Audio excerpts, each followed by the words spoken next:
రిమాండ్లో ఉంటారు.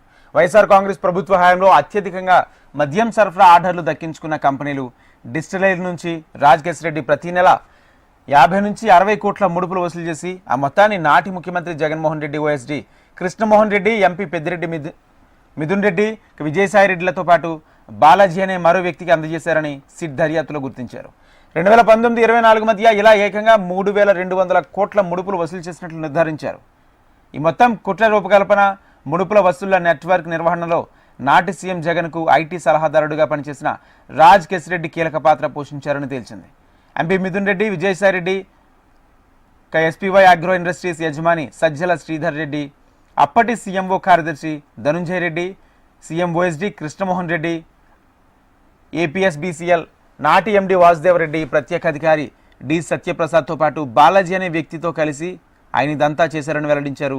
ప్రభుత్వమే దుకాణాలు నడిపేలా నూతన మద్యం విధానాన్ని రూపొందించేలా బాధ్యతను నాటి సీఎం జగన్మోహన్ రెడ్డి తనకు అప్పగించారని రాజకేశ్ రెడ్డి తన విచారణలో తెలిపారని సిట్ పేర్కొంది.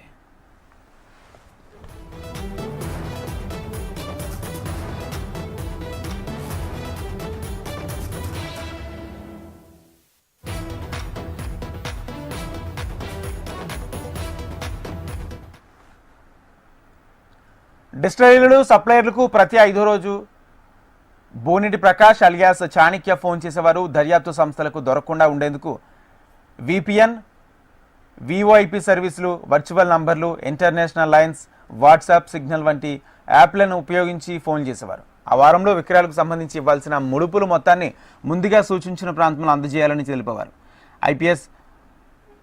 ఏపీఎస్పీసీఎల్ నుంచి తమకు పేమెంట్లు అందిన వెంటనే డిస్టిలరీలు, సప్లయర్లను వాటి నగదు రూపంలోకి మార్చి మద్యం సిండికేట్కు పంపించేవారు. దర్యాప్తు సంస్థల దృష్టి మరల్చేందుకు దానిని అనేక అక్రమ మార్గాలు అనుసరించేవారు.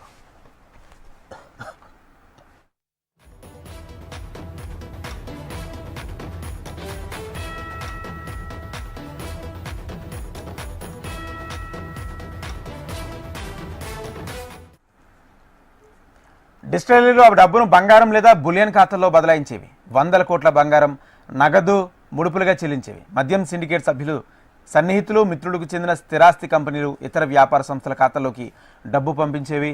ముంబై, ఢిల్లీలోని ఆర్గనైజ్డ్ హవాలా నెట్వర్క్ల ద్వారా లిక్కర్ సిండికేట్ సభ్యులకు చెందిన షెల్ కంపెనీలోకి డబ్బు పంపేవి. భారత్ లేదా విదేశాల్లోని కంపెనీల ఖాతాల్లో ఆ డబ్బు వెళ్లేది. ఆ నెట్వర్క్ ఆర్గనైజర్లకు గత వైసీపీ ప్రభుత్వంలోని రాజకీయ నాయకులకు ఉన్న సంబంధాలు ఏంటన్న దానిపై దర్యాప్తు జరుగుతుంది. ఎన్ఏ, ఖాళీ సీసాలు, మూతలు, కార్టన్లు ఇటువంటి ముడి సరుకు సరఫరాదారులకు వాటి వాస్తవ ధర కంటే 3.3 నుంచి 5 రెట్లు అధికంగా చెల్లించేవారు.